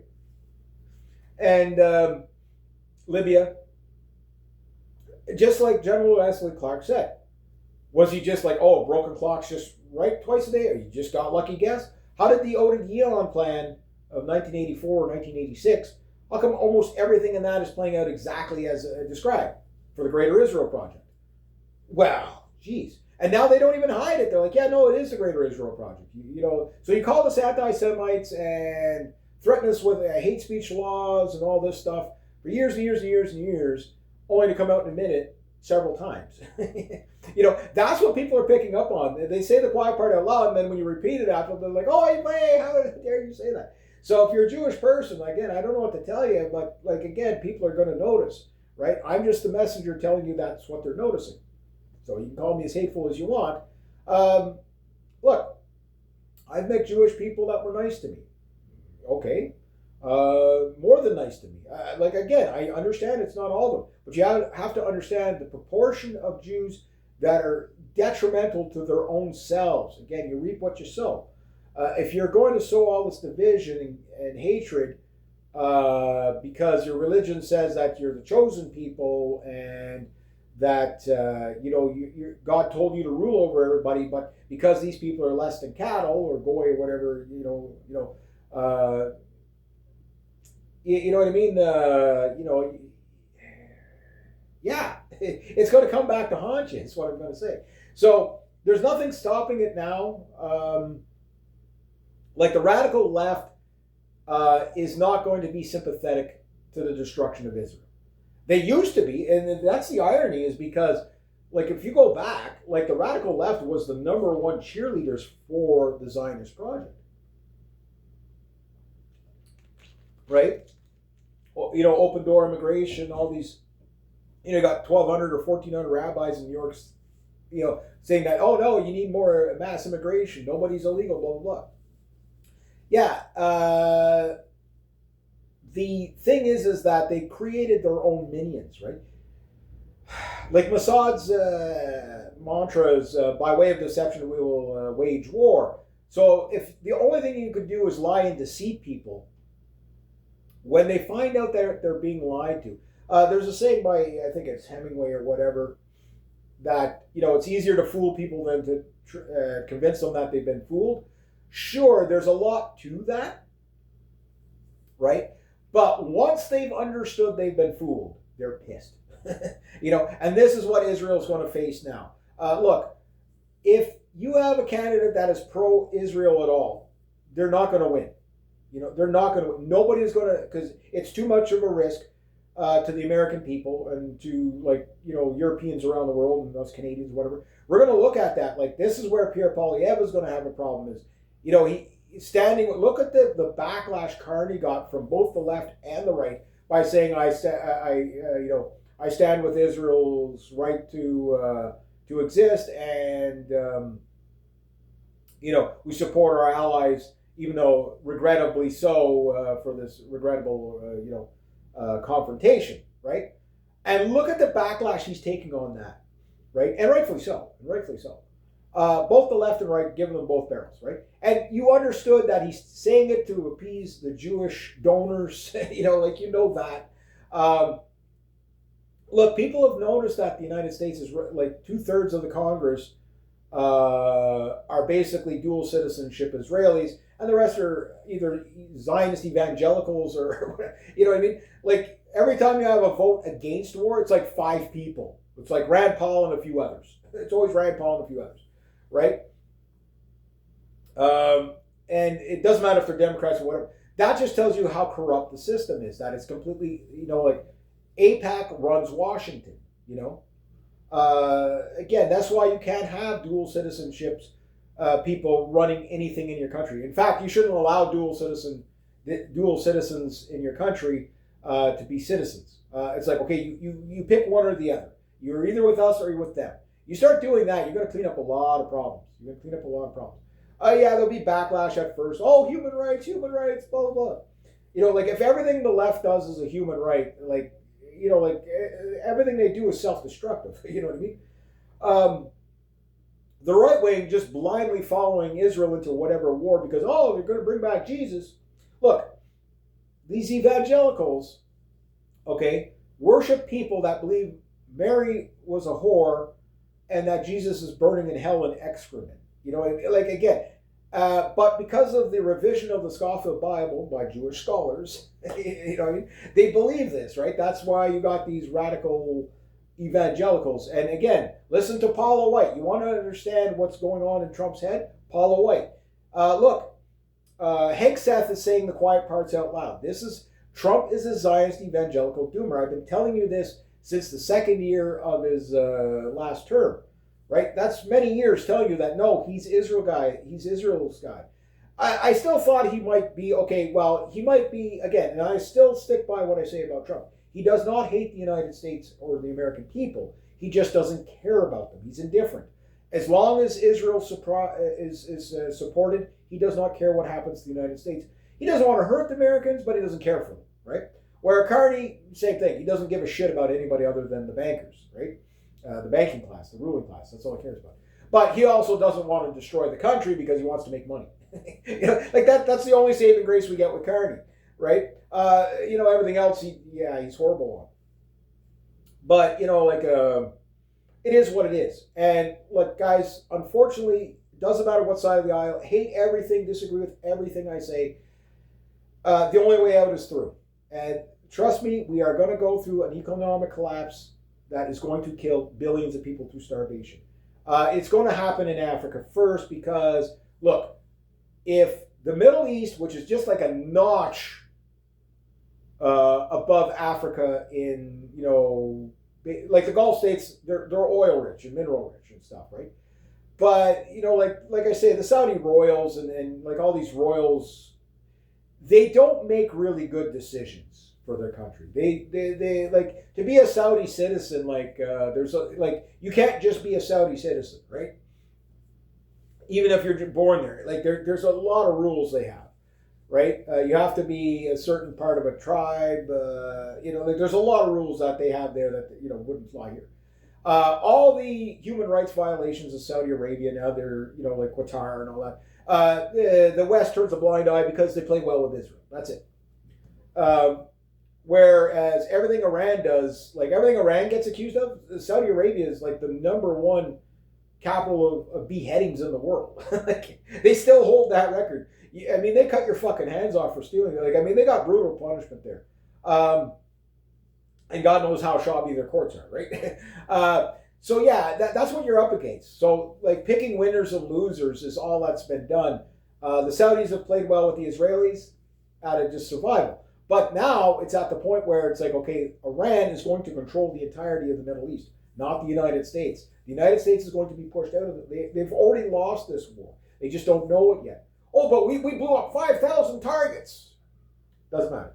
The Iranians are going to endure and survive that. It's not even about technical military superiority, because clearly the Americans do not have that superiority. They have the best equipment known to man, but it's not enough. It's not enough. Aircraft carriers are like one good, well-placed torpedo or cruise missile from being destroyed. Like these hypersonic anti-shipping missiles. Look, the Chinese gave some radars systems and anti-aircraft systems to the Iranians, okay? And they're not having a lot of success with these, right? So the Chinese, oh, fuck, these things don't work well. Or it's more like, hey, you can't just pass these things off to the guys and expect them to know how to use it. You know what I mean? That's the problem, right? But the radar systems and air defense units that the Iranians have developed themselves and have had guys training on them for the past 15 years, 16 years, yeah, those things are pretty fucking good, even if they're not as good at technology as what the Chinese are bringing in. So it's more about the man than the machine, even still to this day. I mean, in World War I, yeah, it was all about the pilot, not the plane, right? Man versus the machine. Well, even with high-tech stuff, okay, the high-tech stuff, okay, when the machines meet each other in the sky, say a MiG-29 against an F-18, the better pilot wins every time, okay? If the F-18 has complete upgrades, it has a little easier time to win, but it's not a guarantee, right? And this is what you're going to find out with the aircraft carriers. We're about to find out those things are virtually obsolete. Why? Drones. These little fucking Shahed drones are probably the most valuable weapon designed in the past 200 years. They are that effective. Are they perfectly effective? No. But when you have a 1 in 3 kill ratio, artillery, it's like 1 in 10,000, 12,000 shells to kill one guy. Ammunition from your regular M16 rifle, okay, is typically 130 to 140,000 rounds to kill one guy, right? Cruise missiles and stuff like that, it's still, you know, again, it's maybe about 50 to 1. Like you know, snipers, okay, it's about 2.5 to 3 shots per kill. Okay, they're effective, but you're never going to have a full-out sniper war because you have to understand almost every sniper gets killed. Like there's like a 50% chance of your sniper will be successful, but as soon as he fires a shot and kills the guy, it fucking rallies all the troops and they come out and they kill the guy, right? That's why like snipers and drone operators are the most crucified. They literally are crucifying these guys in Ukraine. They catch them, they nail them to the boards, and they torture them to death. Why? Because these are the most effective weapons, and they're soulless killers, right? So these, $300 drones taking out your $4 million to $40 million tanks made tanks obsolete. These wire-guided drones, they'll, like again, they destroyed just about, they fucking took out half the, they took out about like a quarter of the Russian bombing force while they were sitting on the ground, just land on the wing, boom. Took out some old Tupolev Bears and some Tu-22Ms, and again, making those obsolete, right? Iranian rockets, cluster rockets, pretty much making airfields obsolete. Whenever they do true, because look, here's what I've noticed in the past 13 days. The Iranians ranged the aircraft carrier, the USS Gerald Ford, right? They ranged it with some rockets. I don't think they were trying to hit the Americans more than just signal that, hey, we fired 4 rockets at you to let you know, not only can we fire 4 rockets at you, but we know exactly where you are. I don't know if the warships shot these rockets down, or these rockets just, well, they're not going to hit us anyway, let them hit the sea. I don't know. But other ways, they didn't, right? The Iranians are sinking tankers like crazy. Tankers are pretty easy to sink. What we don't know is how many of those have been submarine kills, right? Probably not very many. And I'll tell you why, because those submarines are waiting for the warships, right? We still don't know where there's 2 Kylo-class submarines. These Kylo-class submarines could be ready to fire nukes off the coast of California. Maybe that's what the the nuclear sniffer dog airplanes that are like, there's like 6 of them airborne or 10 of them airborne or whatever they got, all around the United States, all around the Middle East. So maybe Israel is like, okay, fuck, we're way in over our head. The only way to stop the Iranians is if we nuke them. If you nuke any part of Iran, it will be a biblical response to Israel, meaning that, okay, we're not going to just do selective targeting anymore. We're now going to just carpet bomb the entire country and wipe you out off the map. They're going to kill basically 6, 7, 8 million Israelis. There's only about 40 million Jews around the world, right? Of actual Jews, right? So it's not, and again, in the digital age, they won't be able to run and hide. Like most Jews are going to be rounded up and killed in death ditches probably within 10 years in most Western countries, like I've said. Because of the collapse of everything, death ditches are coming. I'm not calling for this. I'm saying that when the United States petrodollar dies, so does the country, right? At that point, you're into civil war, ethnic cleansing. Think of 1990s Balkans. You're about to see that, right? And while that happens, that's it. The United States is going to, to the death, it will let its own citizenry starve to feed the soldiers to go and die for Israel. That's what it's going to do, right? This is, it's biblical. Like these are evangelicals you're dealing with and Zionists you're dealing with. They're crazy. They're basically crazy. Don't get me wrong, like the Muslim faction is just as crazy. They believe it's the end times prophecy too. Now, mind you, we've got, all this is going on. I'm not saying it's the word prophecies, but we've been being pelted every night for the past week, 2 weeks with fucking meteors, right? I forget the name of the asteroid going by, but it's just flinging shit all over the place. But I started thinking there's probably something coming at us, and they're not telling us. And that's probably could be why they think, like everybody asks, why now? Why now? Well, if we see a massive asteroid hit, something like dinosaur executing level, that would probably wipe out like 95% of humanity, if not all of us. Maybe that's what's coming. Maybe that's why they think it's the Battle of Armageddon. Look, they're saying the quiet part out loud. Hegseth is like, no, guys, Jesus is coming. Jesus is coming. Maybe he is, maybe he isn't. Maybe you're a believer, maybe you're not a believer, but that doesn't matter. What matters is the people in power that can wage these giant wars believe that's happening. Let that scare the shit out of you, because they're in charge of the big red button that launches all the big firecrackers, right? So, I'm going to wrap it up around here. We'll see what kind of craziness. Again, verify, look, guys, I'm going to get stuff wrong. I'll throw everything out there. I'll revise whatever, because again, everybody's got conflicting reports on this, conflicting reports on that. But there is things that we can see, like that we can verify. Like this is not working. Like the Americans do not have air superiority over Iran, even though, like people say, well, what do you mean? Well, we're doing all these strikes and they're not shooting everything down. It doesn't work like that. Vietnam, like the airplanes were shot down over Vietnam. It didn't happen every day. You know what I mean? But over a 10-year span, you lost a lot. You know what I mean? We're 2 weeks in, possibly 4 to 6 F-15s down. Okay?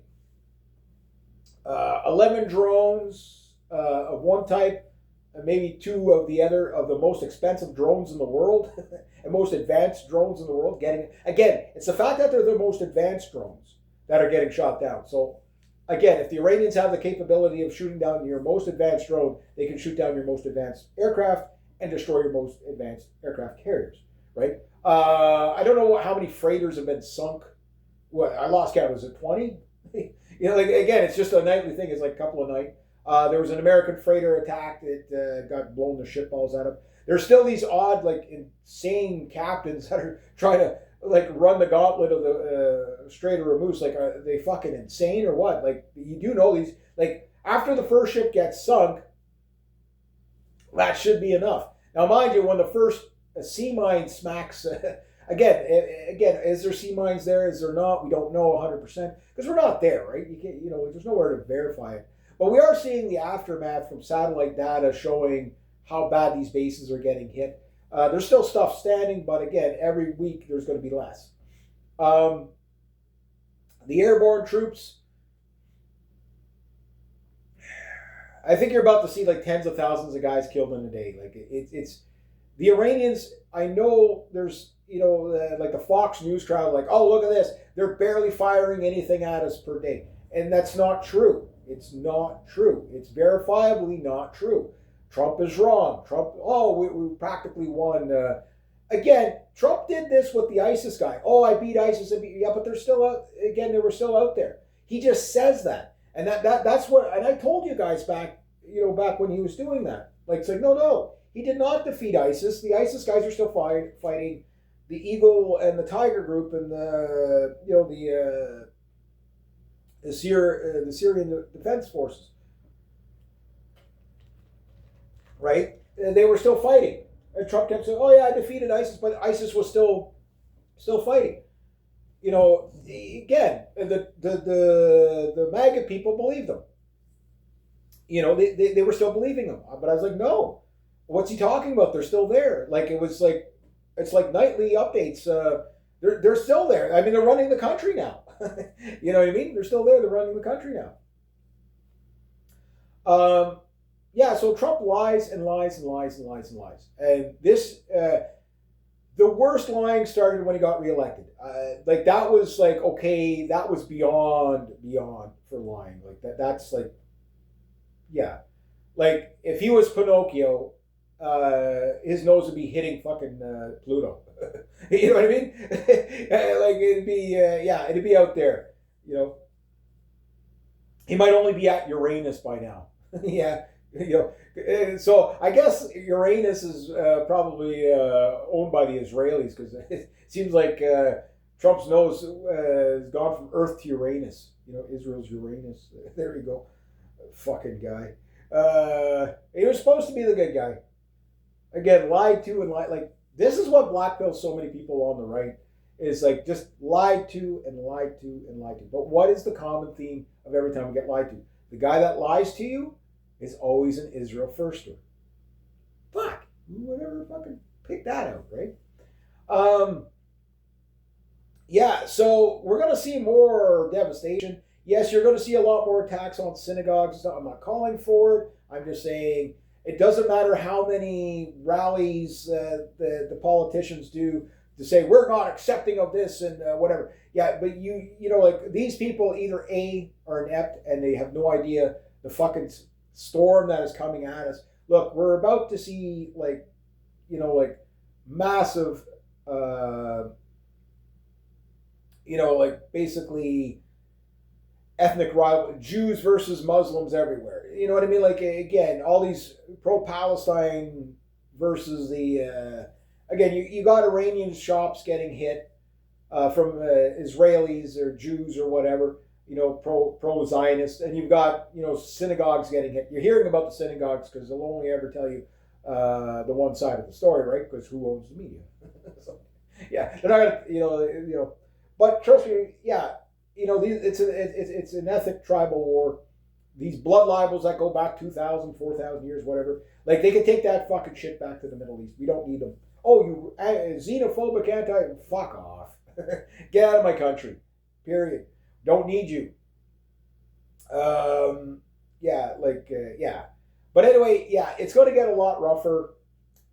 So, and again, what's the solution for the Western system? Well, we need to clamp down on hate speech, because they're not going to arrest fucking Palestinian people, because if they start doing that, it's like, well, we're arresting minorities. The radical left will be, oh, human rights. But again, what they always do, right? It's like the George Floyd thing.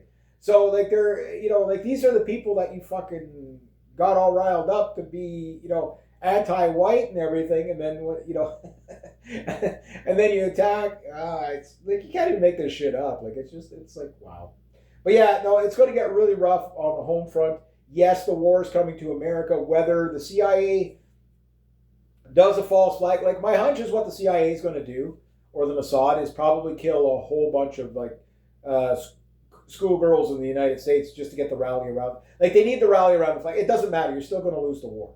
It doesn't matter if they send half of America to go fight Iran. You're going to lose. They've got a third of your population. They've got 1 million man army. Your 4 million man army is not going to be able to, like, if you just go by the NATO standards of the 3 to 1, You need to overwhelm them. If they got 1,000,000 men, you need going to need a 4 million man army. But you're going to lose a 4 million man army to take out.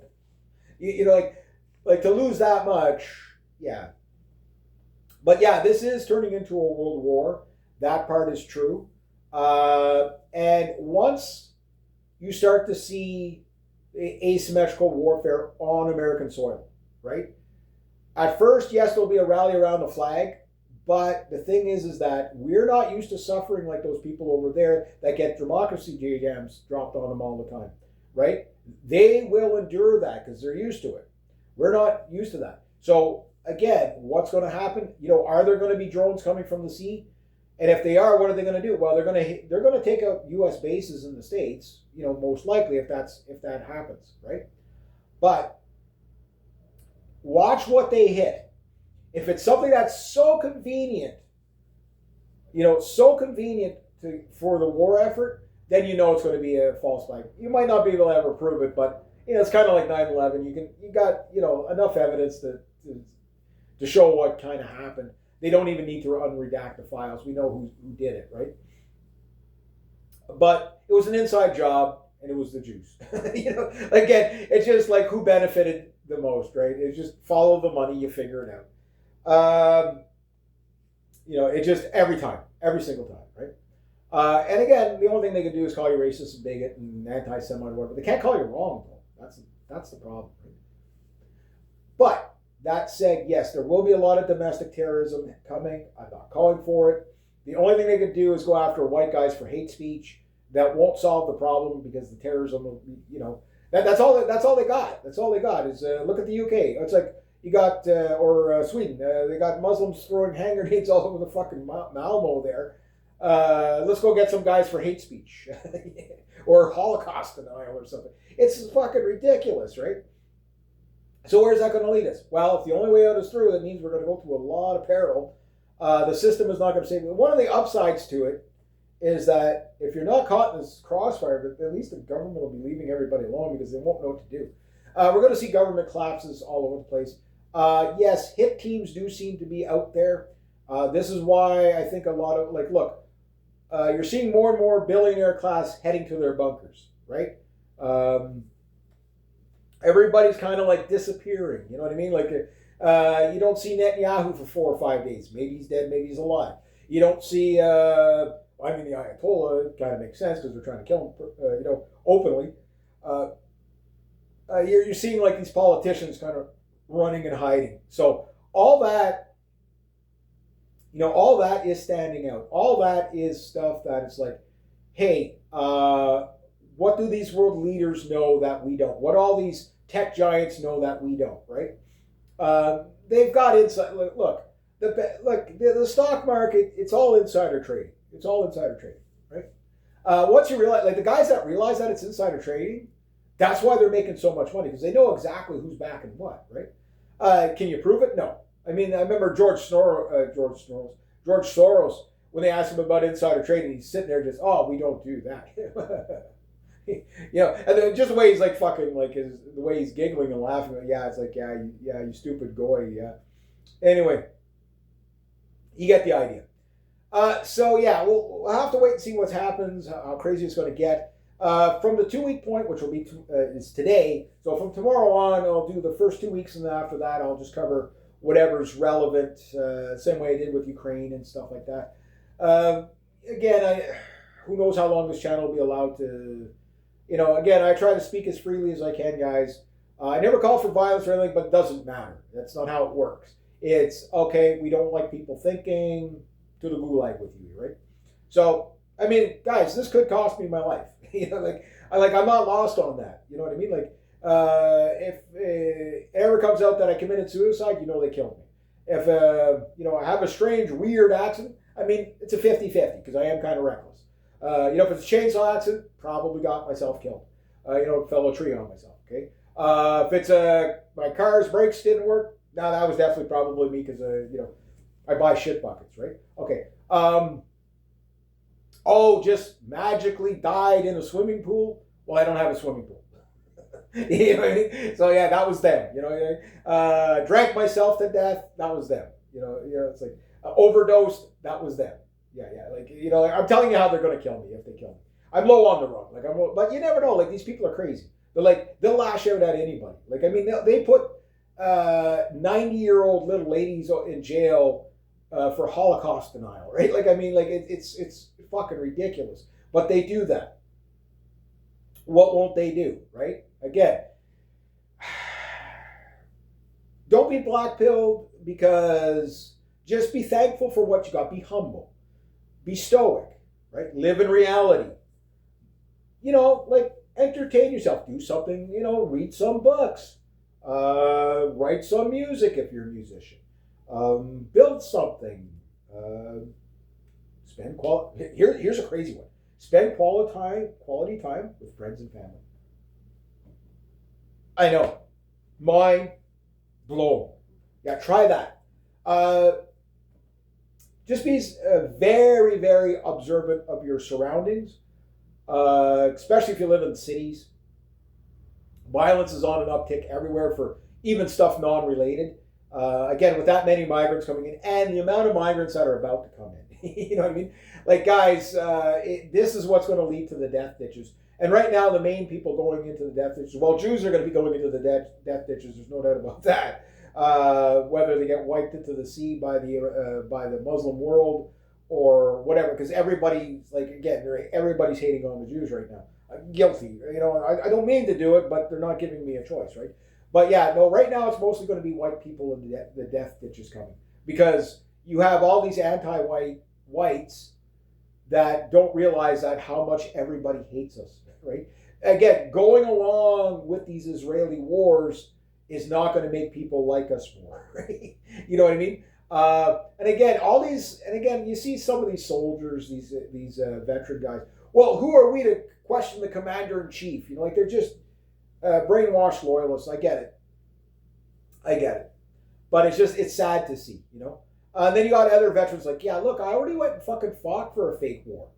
And nobody went to jail. The Bush administration, the Clinton and the Obama administrations, and all these fake wars, Trump administration. But at least one good thing about Trump is it's mask off. You know that he is destroying the world's economy. Well, it's the Iranians are destroying it. They would not be doing that. They're doing it because they're being attacked.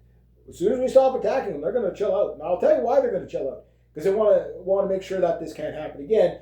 The sooner they can chill out, they can go back to repairing things and building up more. But guaranteed, the next time they come out, I'm sure they already have nukes.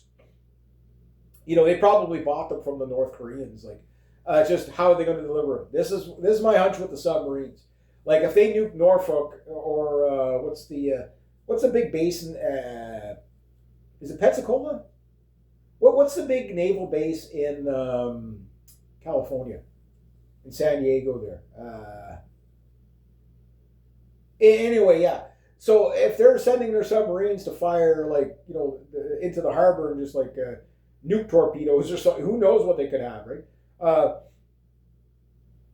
Like the Iranians keep snickering, going, "Hey, we got a new weapon for you." Like every other night, it's like, "Oh, we got a new rocket. It's big and shiny. It's got an even bigger warhead." Like they're like. When your public statement is like, this was like 3 days ago, the Iranians like, okay, from this point on, there'll be no more rockets with less than 1.5 tons warhead. Like from this point on, you guys have lost that privilege. We're not going to fire anything smaller than that at you. And then it's like, now it's like 2 tons. Okay, yeah, nothing smaller than 2. Like, God help us. But again, the evil. It's again my number one. What was my number one New Year's resolution? Don't die, right? It's gonna be hard, guys. It's gonna be hard. Like if the starvation and the rickets don't get us, the hoarding waves of migrants robbing us to death. I don't know. Maybe that'll get us. We're about to see like millions of people empty out of Africa. Like that's where it's not going to be the Middle East. It's going to be Africa. Why? Because you have to understand the stepping stone of the food goes from like Canada, the United States, Kazakh, Uzbekistan, Kurdistan, all those places, Turkey, Russia, down to the Middle East predominantly. From the Middle East, it then goes to Africa, right? Canada, the United States, we send food to Africa. So those food planes are going to be drawn back because, again, we're just like people can't afford. Like, again, you still got Carney out there. We're going to give 35 billion to rebuild fucking Lebanon or something. Like, it's like, what the fuck? You know what I mean? Like, let's just stay out of it. We can't afford that stuff. Again, all these politicians just giving our money away to like foreign countries. This is why we have to end all foreign aid. Yes, I get it. A lot of people will starve to death and die when we do, but it's our people or their people at this point. You know what I mean? Like, it's got to end. Anyway, that's enough bitching and whining for now. Be safe, whoever you are. Look, if you're an Iranian or you're an Israeli, you got to come to your senses at some point, or you're going to kill each other. I don't really care if you do, but leave us out of it. You know what I mean? Anyway, there we go.